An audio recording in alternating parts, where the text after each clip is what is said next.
J'aimerais ce matin vous laisser sur le cœur un verset de la Bible. On va le lire, bien sûr. On va voir toutes sortes d'histoires dans la parole de Dieu et puis de témoignages aussi, de témoignages qu'on pourra partager. J'aimerais laisser sur votre cœur d'abord le thème « Bien gérer les bénédictions de Dieu ». Moi, je crois que le désir de Dieu, c'est de nous bénir. Amen. La Bible dit « Le ruisseau de Dieu est plein d'eau ».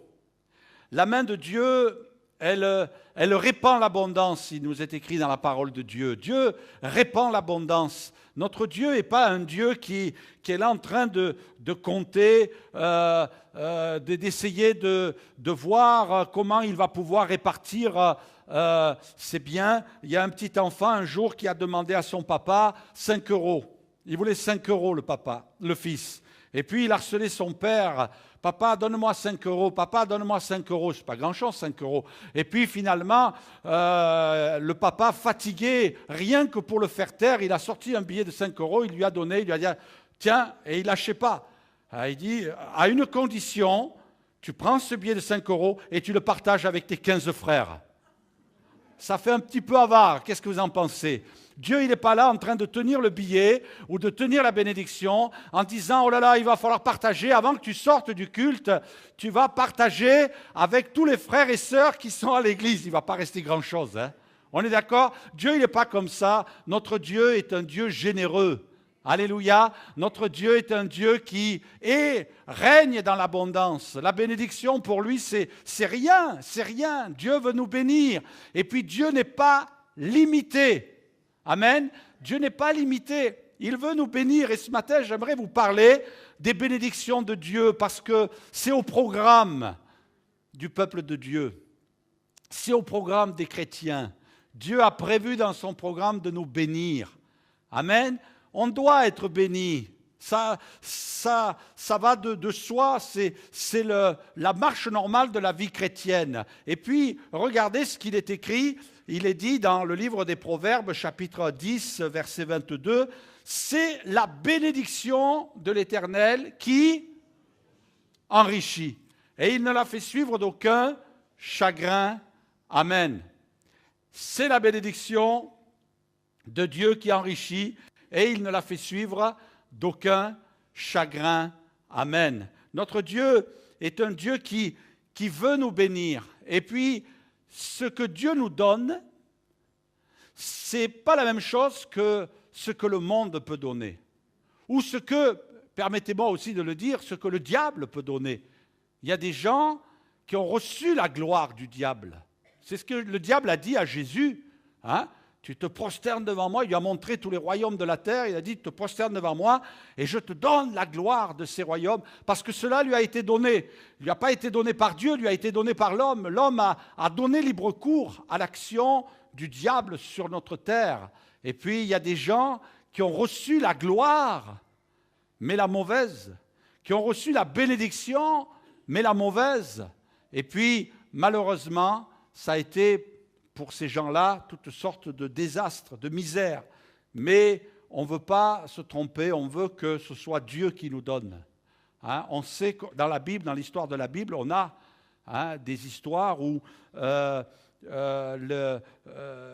rois ont voulu bénir, par exemple, Abraham. Les rois de Kédorlaomer ont voulu bénir Abraham lorsqu'il est revenu de la victoire contre les peuples ennemis qui avaient enlevé son neveu Lot et qui avaient détourné les gens de Sodome et Gomorrhe. Mais Abraham n'a pas voulu, même pas un cordon de soulier. Il a dit, moi je veux rien. Et puis il nous est dit qu'après Abraham a considéré les bénédictions de Dieu et là il a donné, c'est lui le premier qui a commencé à donner la dîme à Dieu, qui a commencé à bénir Dieu au travers de ce que Dieu lui donnait alors que Dieu ne demandait rien.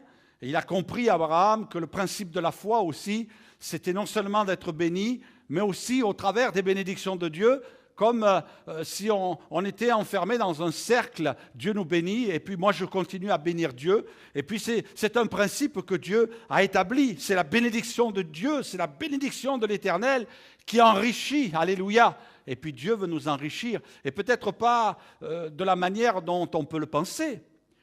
Moïse n'a pas voulu être enrichi par Pharaon. Moïse a préféré l'opprobre, il a préféré la misère du peuple. Pourquoi? Parce qu'il a vu, la Bible nous dit dans l'Épître aux Hébreux, il a vu une richesse, il a vu une rémunération, il a vu un trésor qui était là-haut dans le ciel. Et il a compris qu'il y a des choses de cette terre qu'il ne faut pas prendre. Et il faut réaliser les richesses d'en haut. Les richesses de Dieu, les bénédictions de Dieu, elles ne sont pas toujours matérielles.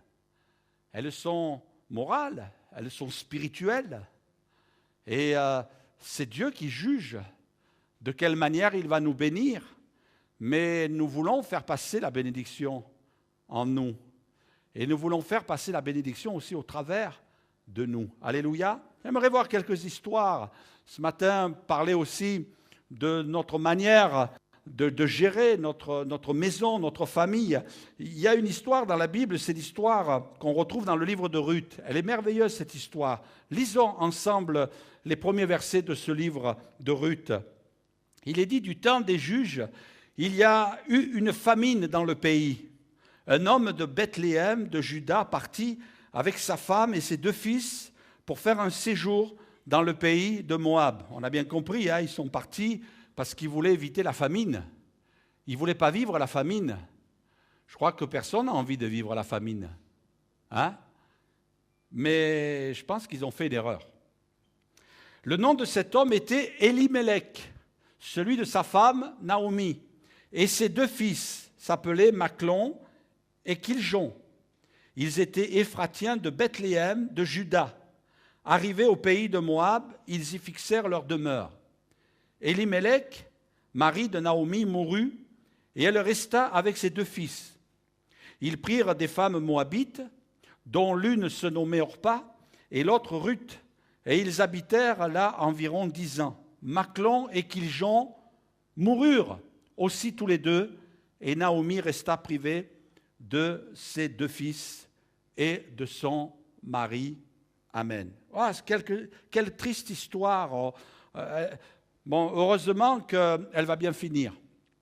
Mais toujours est-il que cette famille, un mari, Elimelech, sa femme, Naomi, leurs 2 fils, Machlon et Kiljon, voici que la famine va sévir, la famine va tomber sur Bethléem. C'est surprenant, c'est même presque un paradoxe, parce que Bethléem, ça veut dire maison du pain. Franchement, qu'est-ce qui est en train de se passer?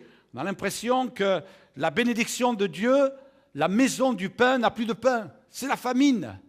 Et puis, leur réflexe, c'est de partir. Alors c'est vrai qu'au premier abord, on pourrait se dire, oui, ils ont essayé d'échapper à la famine. Mais quand on lit bien la parole de Dieu, on s'aperçoit qu'ils n'étaient pas en difficulté. Au contraire. Et ils ont voulu garder égoïstement la bénédiction. Ils ont voulu ne pas partager la bénédiction. Ils ont dit, oh là là, il y a la famine. Ça veut dire que finalement, il va falloir s'intéresser aux pauvres. C'était la loi en Israël. Il fallait s'intéresser à ceux qui étaient dans la misère. Il fallait se préoccuper de son voisin, de son frère, de sa sœur, parmi le peuple de Dieu. Et eux, ils ont dit non, non. Ça, c'est grave quand on se replie sur soi-même. On veut pas avoir le besoin des autres. On veut pas s'occuper des autres. On veut pas s'intéresser aux autres. Alors, je dis pas forcément sur le plan matériel. Quelquefois, c'est consacrer du temps. Quelquefois, c'est être attentif. Quelquefois, c'est prendre en charge quelqu'un dans la prière. Je ne sais pas, mais il y a toutes sortes de moyens de bénir les autres parce que Dieu nous a bénis. Quelquefois, on aurait tendance à devoir passer par des moments difficiles pour comprendre ceux qui passent par des moments difficiles. Mais on peut éviter ça. Simplement, la Bible nous dit « Heureux celui qui s'intéresse aux pauvres ». Eux, ils n'ont pas voulu.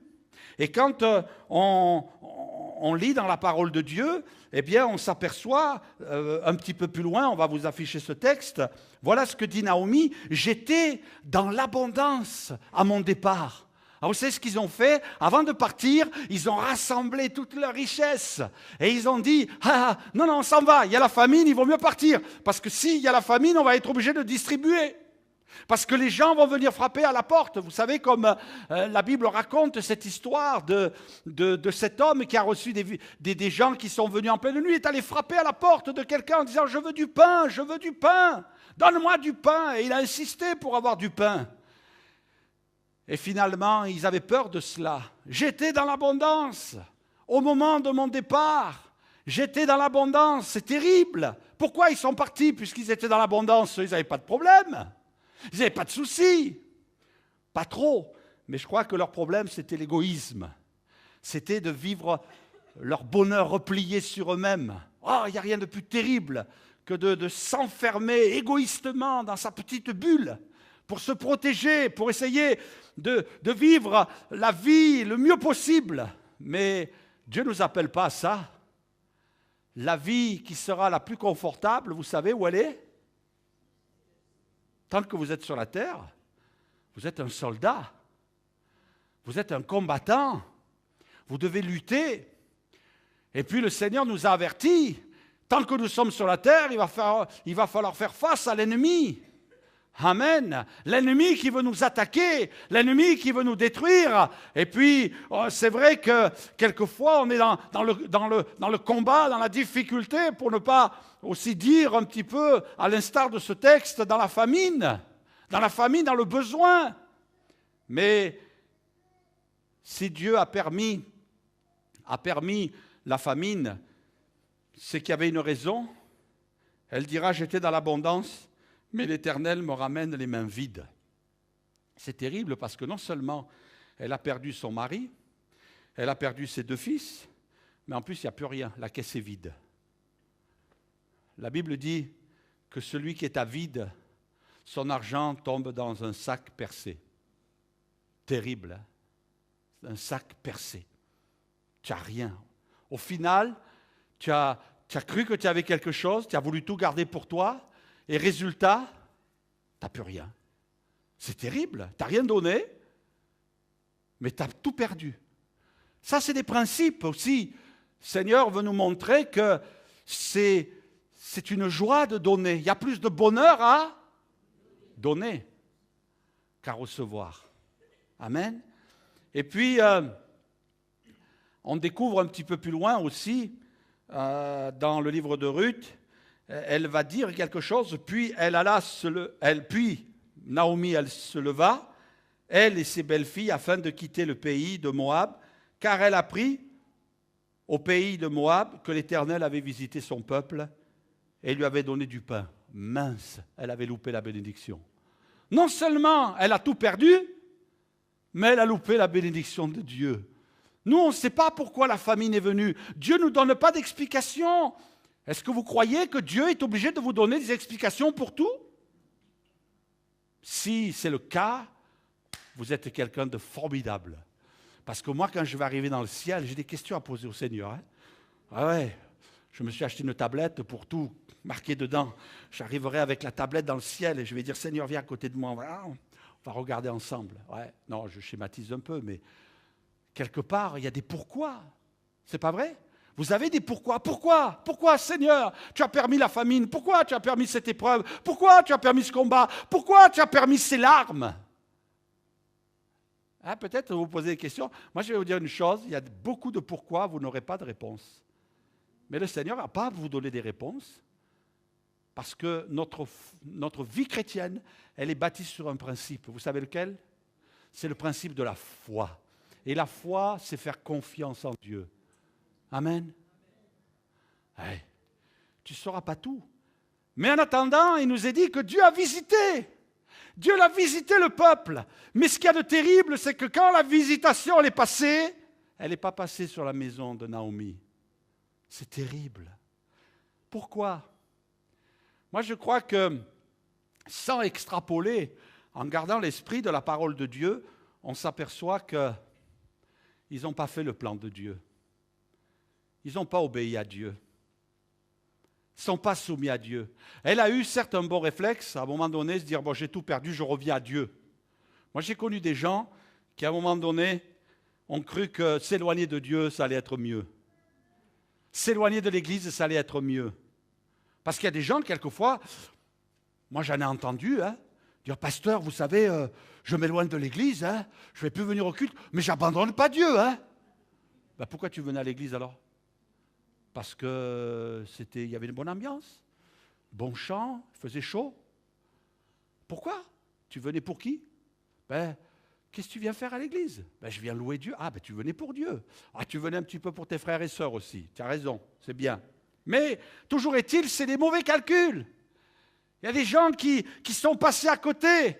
Mais il y a des gens, quelquefois, qui ont vécu l'épreuve, qui ont vécu la souffrance, qui ont vécu les larmes. Et ils ont dit, on tient bon, on tient bon, on tient bon. Ah, il y a des moments où on a envie de craquer. Il y a des moments où on a envie de tout abandonner. Il y a des moments où on a envie de baisser les bras. Mais on tient bon, on s'accroche, on s'accroche.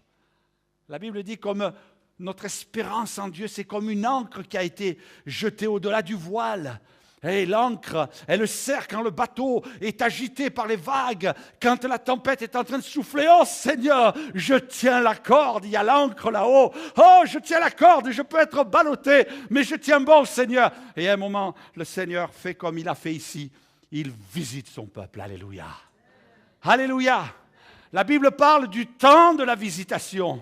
Alléluia, il y a un temps de la visitation. Il y a un temps où Dieu va te visiter. Il y a un temps où Dieu va passer sur ta vie. Il y a un temps où Dieu va passer sur ta famille. Alléluia, espère en Dieu, reste, tiens bon. Ne lâche pas. Fais pas comme Naomi. Elle a tout perdu. Le peuple était... Et puis, vous relirez le livre de Ruth, il est comme ça. Tous les livres d'ailleurs. Le livre de Ruth, là, il nous est parlé de Boaz aussi. Ben, Dieu l'a béni, Boaz. Et puis Boaz, on voit hein, cet homme-là qui a un champ, qui a des richesses, et puis lui, il pense aux pauvres. C'est là où Ruth va aller glaner. Et puis non seulement il aperçoit Ruth, qui va devenir son épouse plus tard, mais il s'aperçoit là qu'il y a Ruth. Et puis il va lui dire, glane. Et puis si tu as soif là, tu vas dans la réserve de mes serviteurs. Et puis même quelquefois, il dit, allez, remplissez son sac, allez, mettez-en lui à plus encore. Oui, là, il y a le bon comportement, ce cœur généreux, ce cœur qui est passé par la famine. Parce que lui aussi, Boaz, il est passé par la famine, mais il a eu le bon réflexe, alléluia. Oh, je vois aussi dans la parole de Dieu l'histoire de David. David, qui à un moment donné veut faire revenir l'arche de Dieu dans sa maison à Jérusalem. Et puis, là, il y a un homme, un sacrificateur qui s'appelle Uza. Et puis David, sûrement c'est comme ça que je comprends l'histoire, David convoque Uza, le responsable des sacrificateurs, il dit, allez, vous allez transporter l'arche de Dieu et vous allez l'amener à Jérusalem. Hein, vous allez l'amener près de ma maison. Hein. Et puis Uza est en train de tout organiser, ça c'était pas la responsabilité des rois, c'était la responsabilité des sacrificateurs. Et Uza, la Bible dit dans la version Nouvelle Bible Second, que Uza a géré ça avec arrogance. Le mot arrogance apparaît. Oh, quelquefois, on se dit, mais pourquoi il a été frappé, ce gars-là? C'est vrai que nous, on ne comprend pas trop, mais quand on analyse, on s'aperçoit qu'il a été léger, il a été arrogant, parce qu'il y avait des principes pour transporter l'arche. Il fallait que ce soit sur les épaules des sacrificateurs. Il fallait 4 sacrificateurs, chacun avait une partie de l'arche sur son épaule pour la transporter. Et lui, là, il a été léger, il a été un petit peu négligent, il a fait les choses à sa manière. Il a dit, on va mettre ça sur des bœufs. Allez, ça change genre un petit peu. On va mettre ça sur les bœufs. Et puis, finalement, Dieu a été obligé de le frapper à cause de son arrogance, il en est mort. Et puis quand David a vu ça, qui a été foudroyé dans le livre de Samuel, vous pouvez lire cette histoire dans le 2e livre de Samuel, chapitre 6, eh bien, la Bible dit que David a eu peur. Il a eu peur de l'Éternel, il a eu peur de Dieu. Il n'a pas eu de la crainte, il a eu de la peur. La crainte, c'est un sentiment que Dieu met dans notre cœur par le Saint-Esprit, mais c'est une crainte qui n'est pas la peur, qui est le respect, qui est la considération, qui est aussi une sorte de vénération à l'égard de Dieu. Mais là, David, il n'a pas eu la crainte, il a eu peur. Et qu'est-ce qu'il a fait? Il a dit, non, non, je ne veux pas d'arche chez moi. Non, non, non, non, ah, mettez-la ailleurs, je ne veux pas. Et puis, c'est un homme qui a reçu l'arche de Dieu chez lui.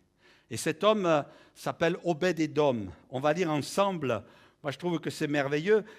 Il nous est dit, il ne voulut pas, David, retirer l'arche de l'Éternel chez lui dans la cité de David, et il la fit conduire dans la maison d'Obed, Édom et de Gath. L'arche de l'Éternel resta 3 mois dans la maison d'Obed, Édom, de Gath, et l'Éternel bénit Obed, Édom et toute sa maison. Alléluia. C'est bon, hein, quand Dieu nous bénit. La bénédiction de Dieu. Et non seulement la bénédiction de Dieu est venue sur lui, mais elle est venue sur toute sa maison. Alléluia. On vint dire au roi David, l'Éternel a béni la maison d'Obed-Édom et tout ce qui est à lui, à cause de l'arche de Dieu. Et David se mit en route et il fit monter l'arche de Dieu depuis la maison d'Obed-Édom jusqu'à la cité de David au milieu des réjouissances. Amen.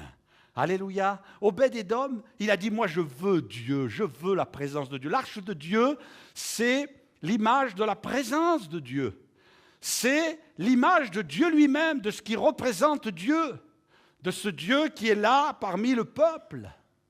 Et puis, quand David a eu peur et que là, il a vu le sacrificateur Uza frappé par Dieu, et il a dit non, je ne veux pas, il a commencé à avoir peur. Et puis, sans se dire, peut-être c'est moi qui vais être frappé aussi par la suite, c'est peut-être ma famille qui va être frappée. Alors il dit non, est-ce que quelqu'un la veut, cette arche ? Pour le moment, elle ne va pas venir dans la cité de David. Et il y a un homme, bon, peut-être ça s'est passé comme ça, il est allé voir le roi, il a dit, moi, tu peux l'amener chez moi, je vais la prendre, je vais m'en occuper, je vais la garder, je vais veiller. Et puis, Dieu a béni. Alléluia. On aurait pu dire, permettez-moi cette expression, mais qu'est-ce qu'il allait s'encombrer, hein ? Il avait de la place chez lui, il avait des greniers. Est-ce qu'il a dû déplacer des animaux, des charrettes? Je ne sais pas. Est-ce qu'il a dû dresser une tente pour y mettre? Je ne sais pas. Mais toujours est-il que ça a été quand même sûrement du travail pour lui. Qu'est-ce que vous en pensez? Commencer à apprendre les choses de Dieu, vous savez, s'occuper des affaires de Dieu, s'occuper de l'œuvre de Dieu. Qu'est-ce que je vais m'encombrer? Hein? Pourquoi faire tout ça? J'en ai pas assez comme ça. Je dois m'occuper de ma femme, je dois m'occuper de mon mari, je dois m'occuper de mes enfants, j'ai mon boulot, j'ai ma maison. Hein? Pourquoi en prendre encore un peu là? Hein? Pourquoi faire encore un peu plus? Pour qui? Pour Dieu? Après tout, il n'a pas besoin de moi. C'est vrai, mais Dieu n'avait pas besoin d'Obed-Édom. Mais Dieu a vu l'intérêt qu'il a porté pour les choses de Dieu. Et il a dit, moi je veux participer. Moi, je veux être un serviteur. Je veux, et puis on sait que Dieu a béni sa maison. Non seulement il l'a béni pendant qu'il avait l'arche, mais Dieu l'a béni après. Parce qu'ils sont devenus des serviteurs de Dieu, sont devenus des chantres de l'Éternel. Dieu a béni sa famille. Dieu veut bénir notre famille. Dieu veut bénir nos enfants. Même si quelquefois la bénédiction de Dieu, elle tarde. Vous savez, c'est marqué dans la Bible. Hein? Il y a des moments, ça tarde. Peut-être qu'il y a des frères et sœurs qui disent, moi, vous savez, pasteur, quand je prie, ça vient tout de suite. Bon, ben venez vite devant, on se fait tous imposer les mains par vous. Mais des fois, ça tarde. Est-ce qu'il y a des frères et sœurs ici, dans ce lieu, moi, ça va me rassurer, mais ça va peut-être rassurer quelqu'un, qui ont demandé des choses à Dieu que vous attendez encore? Est-ce qu'il y en a ce matin dans ce lieu? Levez la main. Bon, ça va, il y en a quelques-uns. Ça tarde, mais la Bible dit de l'attendre quand même, elle va venir. Aussi certain que l'aurore, la bénédiction de Dieu va venir. Alléluia. Oh, je suis comme vous, il y a des moments, je suis des fois un petit peu découragé, un tout petit peu. Hein. Et des fois, je me dis, mais Seigneur, c'est long. Seigneur, allez.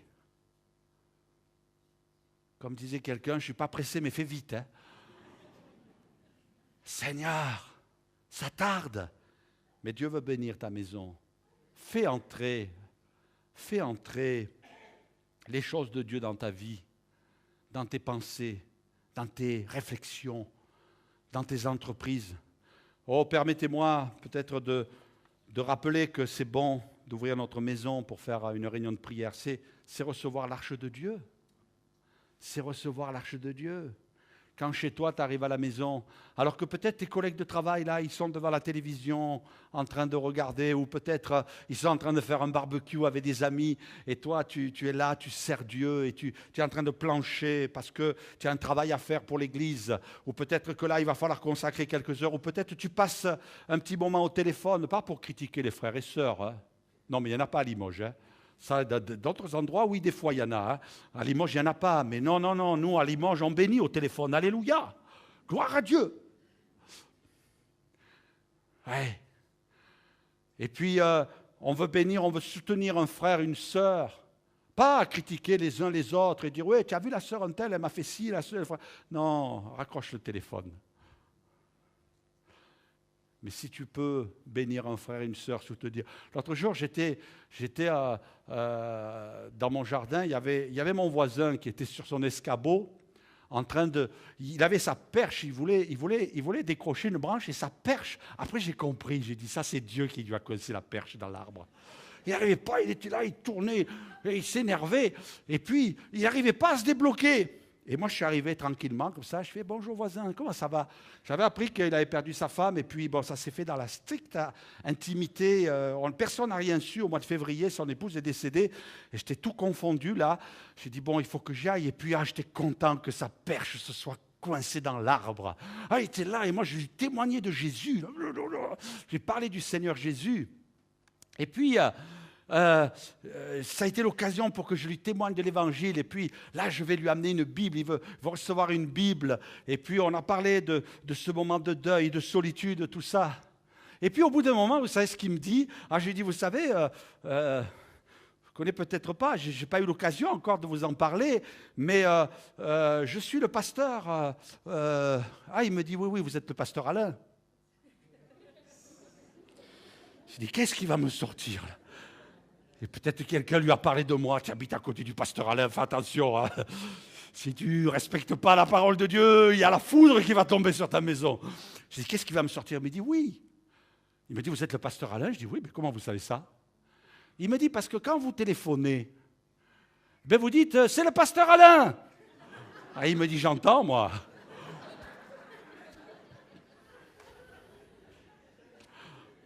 Alors il a compris que j'étais le pasteur Alain. Bon, ma foi, ça a servi peut-être d'embrayer sur un témoignage. Hein, pasteur Alain? Eh oui, parce que c'est vrai, au téléphone, c'est le pasteur Alain, comment ça va? Ça va bien? Je prie pour vous. Alors lui, il entend tout. Hein. Peut-être qu'il a envie de me téléphoner et de dire, pasteur Alain, priez pour moi. Ouais, on a commencé un petit travail comme ça. J'étais content, j'ai béni Dieu. Je dis, Seigneur, tu lui as coincé la perche dans son arbre pour qu'il soit perché sur son escabeau. Pas avec un fromage, mais avec une perche. Et puis, ça a été l'occasion de témoigner. Fais venir la bénédiction de Dieu dans ta maison. Au moins, peut-être pas de recevoir l'Église dans ta maison, c'est peut-être pas ce à quoi tu es appelé, mais au moins que dans ta maison, on entende la prière, que dans ta maison, on te voit en train de travailler. Dans ta maison, tu entres dans ta chambre pour prier pour l'Église, prier pour l'œuvre de Dieu, que ta maison, il y ait la bénédiction. Alors là, tu verras que Dieu va bénir. Je me rappelle quand j'étais tout jeune homme, ça faisait quelques années que j'étais converti, on a dû, pendant que j'étais au service militaire, j'étais pas chez moi, j'étais pas dans ma maison. Et puis, on a profité de cette occasion pour accueillir une tante âgée. C'était une tante à mon père qui était très âgée, qui ne pouvait plus se suffire à elle-même. Et mes parents ont dit, on va t'accueillir à la maison. Alain n'est pas là, il est à l'armée. Donc, il y a une chambre qui est disponible. Et puis, quand la tante est arrivée, elle est restée quelques jours comme ça. Et puis, ça m'a impressionné, c'est un témoignage. Rien de plus. Vous savez ce qu'elle a dit? C'était une tante très portée sur la foi, par rapport à la connaissance qu'elle avait. Elle disait, je ne veux pas aller dans une autre chambre. Mes parents ont dit, mais pourquoi? Sachant, tu peux aller à côté, tu peux... Non, je veux aller dans cette chambre-là. Parce que dans cette chambre-là, il y a une présence. Et c'est la présence de Dieu. Waouh, j'ai été surpris moi-même, ça a été comme un témoignage. C'est vrai que souvent je m'enfermais dans ma chambre pour jouer de la guitare, pour chanter des cantiques, pour prier. C'était le moment pour moi pour m'isoler. Moi je vais vous dire une chose, peut-être vous ne le savez pas, mais si vous faites ça chez vous, il y a une présence dans votre maison. Elle n'est pas plus grande celle qu'il y a dans la mienne que dans la vôtre. Non, c'est la même, c'est l'arche de Dieu qui est chez vous, alléluia. Et Dieu bénit, et les gens qui viennent, et eux ils le ressentent. Et je vais vous dire une chose, mes amis, même les inconvertis, et même, je vais aller plus loin, ceux qui sont habités par des démons, ils savent que dans cette maison, il y a une présence, c'est la présence de Dieu, alléluia. Amen. Je crois qu'il faut le croire. Dieu bénit notre maison. Ne faisons pas comme Naomi. Dieu l'a béni. Ils se sont renfermés. Où serions-nous aujourd'hui? Vous avez réfléchi? Où serions-nous aujourd'hui si Dieu n'était pas passé dans notre vie? Où serions-nous aujourd'hui? Seraient dans la misère, dans le péché, dans la détresse, peut-être même morts, plus de cette terre. La Bible me parle aussi de Bartimée. Ah, vous connaissez cette histoire. C'est le texte que les évangélistes aiment beaucoup, ça. Il nous est dit, on va le relire ensemble, Marc chapitre 10, verset 46. Il nous est dit, ils arrivèrent à Jéricho, et lorsque Jésus en sortit, avec ses disciples et une assez grande foule, le fils de Timée, Bartimée, mendiant, aveugle, était assis au bord du chemin. Il entendit que c'était Jésus de Nazareth. Il se mit à crier, « Fils de David, Jésus, aie pitié de moi !» Plusieurs le reprenaient pour le faire taire. Mais il criait plus fort, « Fils de David, aie pitié de moi !» Jésus s'arrêta et dit, « Appelez-le. » Ils appelèrent l'aveugle en lui disant, « Prends courage, lève-toi, il t'appelle. » L'aveugle jeta son manteau et se levant d'un bond vint vers Jésus. Jésus, prenant la parole, lui dit, « Que veux-tu que je te fasse, Rabouni ?» lui répondit l'aveugle, « Je recouvre la vue. » Et Jésus lui dit, « Va, ta foi t'a sauvé. » Aussitôt, il recouvra la vue et suivit Jésus dans le chemin. Amen. Je m'arrêterai sur cet aspect, cet homme mendiant, un aveugle. Vous savez, souvent c'était lié à cette époque-là. Quand vous étiez infirme, vous étiez mendiant. Ça allait de soi, il n'y avait pas de revenus, il n'y avait rien, les gens ne pouvaient pas travailler. Et puis, il était dans une grande misère. Il a entendu que Jésus passait. Ah, là, il a dit, je mets tout là-dessus. Hein. Je mets tout sur Jésus là. Là, il faut que Jésus intervienne dans ma vie. Il faut que Jésus agisse. Il faut que quelque chose se passe parce que de toute façon, je suis fichu, je suis mort. Je suis destiné à mourir dans la misère. Alors, s'il n'y a pas quelque chose qui se passe, et ma vie, elle est terminée. Et il s'est mis à crier, « Jésus, fils de David, aie pitié de moi !» Et ça devait crier, ça devait hurler. Les gens devaient se détourner, ça devait créer du trouble. Et finalement, on a essayé de le faire taire, mais rien à faire. Il a dit, « Bon, vous pouvez me tuer sur place, mais je ne vais pas me taire. » Et puis, il a attiré l'attention. Hein, la Bible nous dit que la prière, c'est un cri. Quand on prie, amen, Dieu entend. Quand on fait monter vers lui un cri, le cri de la prière, on le voit dans toute la parole, il faudrait des heures pour les détailler, mais on voit que Dieu intervient. Et Jésus va s'arrêter. Moi, ce que j'aime, c'est que Jésus lui dit, « Ta foi t'a sauvé, allez, va-t'en. Va-t'en. Tu as été guéri, tu as été béni. Allez, va, ta foi t'a sauvé ou guéri, c'est le même mot. Hein, tu peux y aller, allez, va-t'en. C'est un petit peu ce que Jésus a dit. Tu peux y aller, continue sur le chemin de la vie. » Et vous savez ce qu'il a fait, lui? Quand il a recouvré la santé, quand il a recouvré la vue, eh bien, il nous est dit, il s'est mis à suivre Jésus sur le chemin. Amen. Jésus lui a dit, va, et lui, il suit Jésus. Jésus lui laisse la liberté, mais il y a toute une leçon là. C'est que le Seigneur nous a sauvés, et il nous dit, tu es libre de faire de ta vie ce que tu veux. Je t'ai guéri, tu es libre de faire de ta santé ce que tu veux. Combien parmi nous ce matin, on peut lever la main et dire, moi j'ai été guéri, j'ai été béni, j'ai été sorti là d'une détresse, j'ai été sorti de la misère. Des témoignages, on en a à l'appel, des gens qui étaient en prison, qui ont crié à Dieu, oh, et que Dieu a sorti de prison.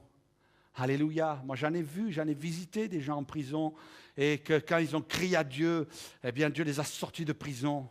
Alléluia. C'est extraordinaire.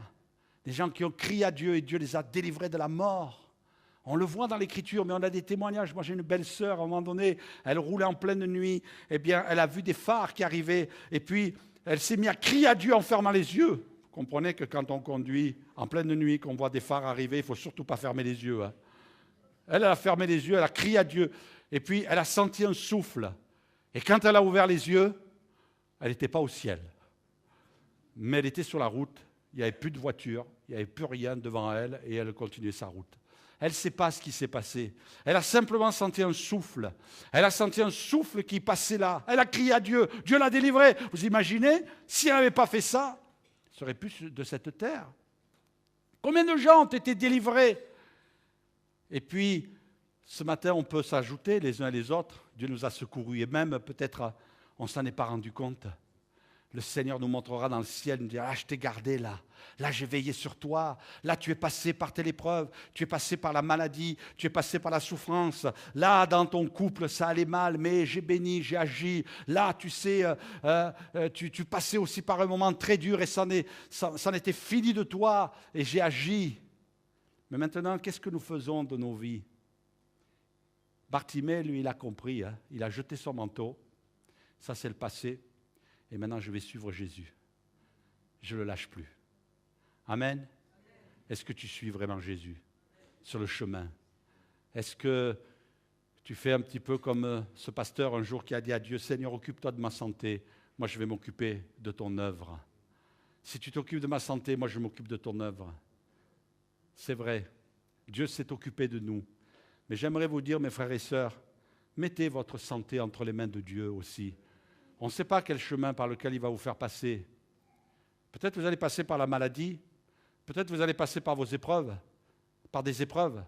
Mais vous pouvez dire à Dieu, Seigneur, si tu me prends dans le ciel, ça va faire un de moins dans ton église. Ton église, elle a besoin de moi. Limoges a besoin de moi. Ma famille a besoin de moi. Seigneur, mes frères et sœurs ont besoin de moi. Alors Seigneur, donne-moi la santé. Donne-moi la santé, Seigneur, pour que je te suive sur le chemin, que je te talonne, Seigneur. Je ne vais pas te lâcher. Là où tu vas, je vais aller. Seigneur, là où tu vas te diriger, je vais me diriger, Seigneur. Je vais faire ce que toi tu veux que je fasse. Et pas me replier sur moi en disant, oh, je suis en bonne santé. Mais Seigneur, je veux te suivre sur le chemin et être fidèle. Que lorsque tu reviendras, Seigneur, tu n'as qu'une chose à faire, c'est à te retourner en disant, ah, mais tu es là. Oui, Seigneur, je ne te lâche pas. Je veux te suivre. Dieu nous bénit dans notre santé. La bénédiction de Dieu, la bénédiction de l'Éternel enrichit. Dieu nous bénit dans notre santé. Dieu veut nous bénir dans notre santé. Peut-être ce matin aussi, tu as des problèmes. Mais tu peux dire à Dieu, Seigneur, moi, ces choses-là, là, elles me freinent. Alors je ne sais pas, peut-être tu as une leçon, peut-être tu veux m'apprendre quelque chose, peut-être que, Seigneur, moi je suis patient, je te fais confiance. Mais Seigneur, si c'est une épreuve qui doit me freiner, me stopper, m'empêcher d'agir, Seigneur, tu l'enlèves. Vous savez que Dieu attend aussi qu'on soit un petit peu comme ça. Seigneur, et quand tu vas l'enlever, Seigneur, ah, je vais me retrousser les manches et je vais dire, tu peux compter sur moi. Seigneur, si tu as besoin, je suis là. Seigneur, je peux faire ceci, je peux faire cela. Seigneur, je te donne tout. Je te donne ma vie. Amen. Ouais. Moi, j'ai entendu des témoignages qui me réjouissent. Des gens me disent, pasteur, j'ai été délivré de la drogue. Bon, c'est bien. Matin, ah, je suis en pleine forme. Ouais, c'est bien. Mets-toi à genoux si tu es en pleine forme. Le matin, avant de partir. Ah, le Seigneur m'a délivré de l'alcool. Ah, gloire à Dieu. C'est bien. Sers le Seigneur. Ah, le Seigneur m'a délivré de la cigarette. L'autre jour, je calculais. Ah, peut-être moi, je suis quelqu'un, c'était une formation comptable, c'est un peu comme ça. Je calculais, il y a des gens dans un couple qui fument, mais c'est de l'ordre de 300 à 400 euros par mois. Non? Plus? Ah, je suis à la louche, hein? Vous imaginez? Je dis, oulala, mais je dis, moi, si vous m'enlevez 300, 400 euros par mois, mais moi, je ne tourne plus, hein? Tu es obligé d'aller cueillir des pissenlits dans le champ du voisin. Hein? C'est pas vrai? Ben moi, je suis heureux que le Seigneur... Ben c'est pas un scoop, hein? Je ne fume pas. Ma femme non plus. Mais moi, je suis heureux de donner mon offrande au Seigneur. Vous imaginez de quoi le Seigneur vous a libéré? Des bouteilles de pastis? Des paquets de cigarettes, des choses, attention, vous m'avez compris, hein? Vous m'avez compris, parce qu'autrefois, on taquinait un petit peu la bouteille, hein? On tirait sur les clopes, hein? C'est pas vrai? Et puis, sans compter, ceux qui achètent un peu de drogue, parce que pas tous, il paraît qu'il y en a dans le Limousin, j'ai vu ça dans le journal, il y en a qui font pousser du cannabis dans leur chambre. Waouh! Ils fument jour et nuit, eux, hein? Mais pas tous, il y en a, il faut payer. Le Seigneur nous a libérés de ça. Mais vous croyez que le Seigneur nous a libérés pour que, oh ben tiens, je vais pouvoir bien économiser pour mes vacances, Le Seigneur, il dit, ouais, mais la bénédiction de Dieu, qu'est-ce que tu en fais? Seigneur, et si je t'en donnais un bout? Si je te donnais, parce que tu m'as donné la santé, oui, tu es celui qui prend soin de moi, alléluia. J'aimerais terminer avec cette dernière parabole, d'ailleurs qui s'enclenche bien avec la transition. Puis, Luc chapitre 12, verset 15. Puis il leur dit, gardez-vous avec soin de toute avarice, car la vie d'un homme ne dépend pas de ses biens. Serait-il dans l'abondance? Et il leur dit cette parabole, les terres d'un homme riche avaient beaucoup rapporté. Il raisonnait en lui-même en disant, que ferai-je, car je n'ai pas de place pour entrer ma récolte? Voici, dit-il, ce que je ferai, j'abattrai mes greniers, j'en bâtirai de plus grands, et j'y amasserai toute ma récolte et tous mes biens. Et je dirai à mon âme, tu as beaucoup de biens, c'est croyable, hein? C'est pas de haut ça, hein, de vouloir mettre en banque, hein? Mon âme, tu as beaucoup de biens en réserve pour plusieurs années, repose-toi, mange, bois et réjouis-toi. Mais Dieu lui dit, insensé, fou, littéralement c'est fou. Et même dans une certaine version, je crois qu'il est marqué imbécile. Mais je ne le dirai pas ce matin. Hein. Cette nuit même, ton âme te sera redemandée. Et ce que tu as préparé, pour qui sera-ce?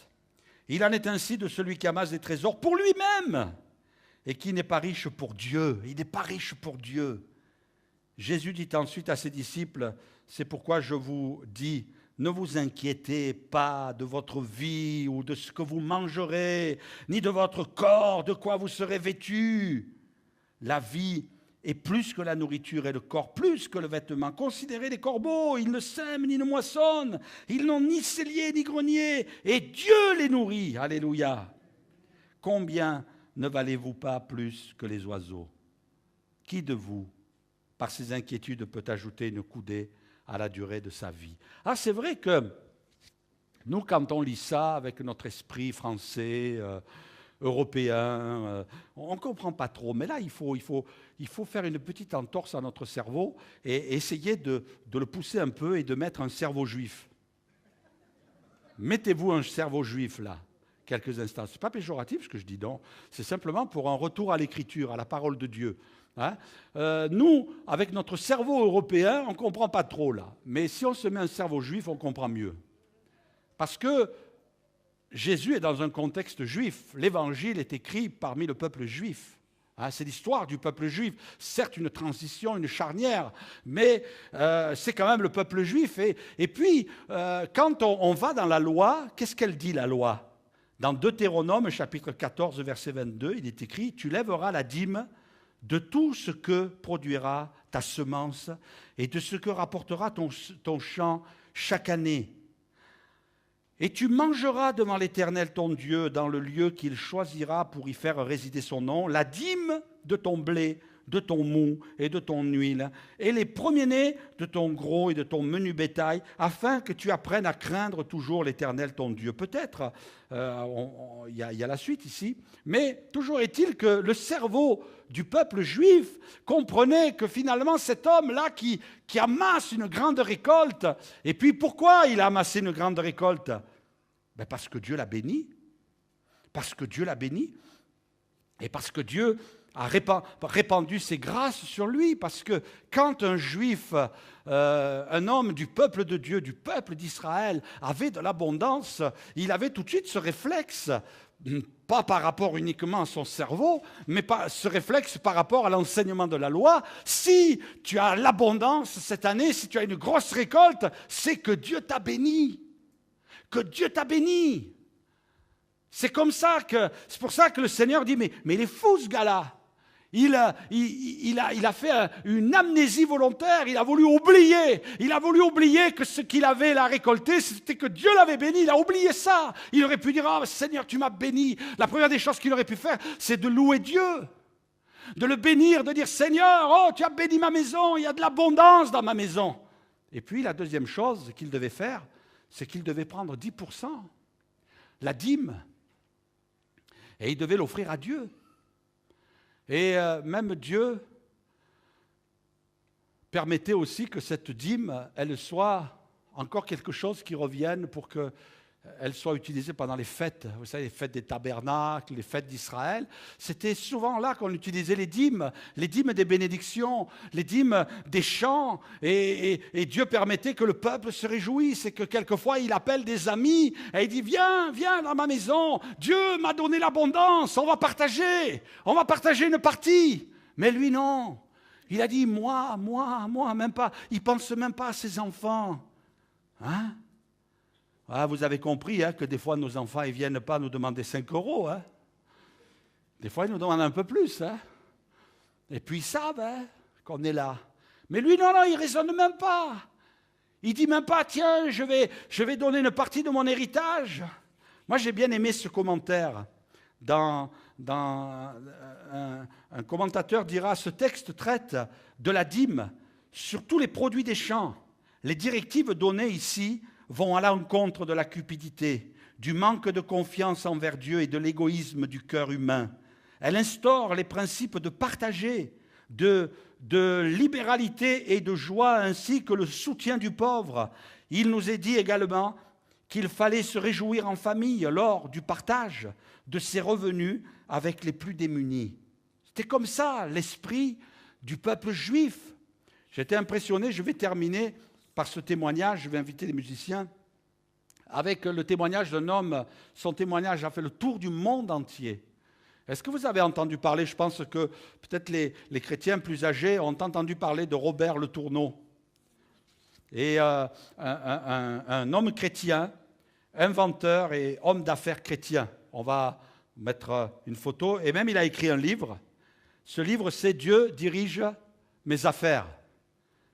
Dieu dirige ses affaires. Peut-être ça vous dit rien. Est-ce qu'il y en a qui connaissent un peu le témoignage de cet homme? Levez la main. Il n'y en a pas beaucoup, mais vous allez être impressionnés ce matin, parce que moi, chaque fois que je pense à cet homme, il a été un inventeur. Dieu l'a béni. Dieu l'a béni. Il a commencé son entreprise avec 100 000 $ de déficit, 100 000 $ de dette, pardon, c'est plus qu'un déficit, 100 000 $ de dette pendant le krach boursier. Il était vraiment endetté à l'époque de la Grande Dépression en Amérique, aux États-Unis. Et puis, il a prié. Et il a dit à Dieu, Seigneur, je suis endetté. Il faut que tu me sortes de là. Pendant une période de détresse, je crois qu'aujourd'hui, il y a un petit peu d'inquiétude dans l'air. Hein. Il y a de l'inquiétude. Les financiers, bon, eux, ils ne s'inquiètent pas, ils en mettent plein les poches, mais au détriment des autres qui peut-être en ont de moins en moins. Hein. Et puis, ça nous rassure de savoir que Dieu a béni des hommes. Lui, là, il était voué à la faillite, il était voué au désastre. Il a prié. Non seulement le Seigneur l'a sorti de cette dette, lui a aidé, mais il a vu la bénédiction de Dieu. Il a dit, Seigneur, si tu me bénis, je vais bénir. Alors, il était comme tous les chrétiens, comme vous et moi, donner la dîme, donner l'offrande. Il était fidèle.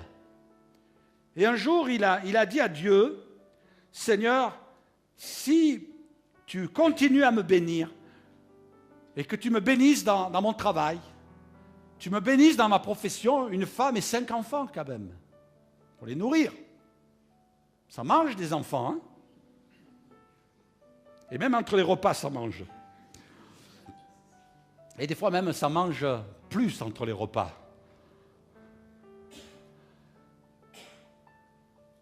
Seigneur, bénis-moi, je veux donner un peu plus pour ton œuvre. Alors il a vu que Dieu le bénissait, il a donné 20%. Waouh, 20%. Bon, on imagine là qu'il allait vers la réussite. Et puis, vous savez à combien il est monté? 90% de ses revenus ont servi pour la gloire de Dieu.